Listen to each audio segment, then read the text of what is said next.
भारत एवं पाकिस्तान मध्य champions trophy 2025 रविवार Dubai रे अंतर्जातीय क्रिकेट स्टेडियम में खेला जाइथिला।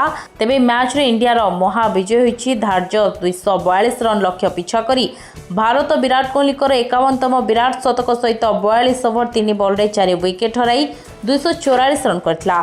चैंपियंस ट्रॉफी यह हाई वोल्टेज मैच रे पाकिस्तान टॉस जीति प्रथम बैटिंग करने को निष्पत्ति नेइतला। भारत बोलिंग करथिला। भारत पक्षर रोहित शर्मा 20 रन करथिबा बेले शुभमन गिल 46 रन करथिले। सेपरि Virat Kohli 100 run, Shreyas Iyer 56 run, Hardik Pandya 8 run, अक्षर पटेल 3 रन करथिले।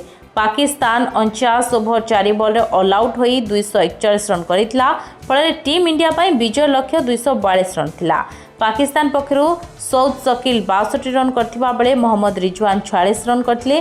सेपरि इमाम उल हक 10 रन, बाबर आजम 23, सलमान आघा 19 रन, खुशदिल शाह 38 रन, नसीम शाह 14 रन करथिले। पाकिस्तान इनिंग्स प्रथम छक्का 42तम ओभर लागिथिला। भारत पक्षर कुलदीप यादव 3 विकेट नेइतला बेले हार्दिक पांड्या और अक्षर पटेल 2टी लेखाएं विकेट नेइतले। सेपरि रविंद्र जडेजा 1 विकेट नेइतले।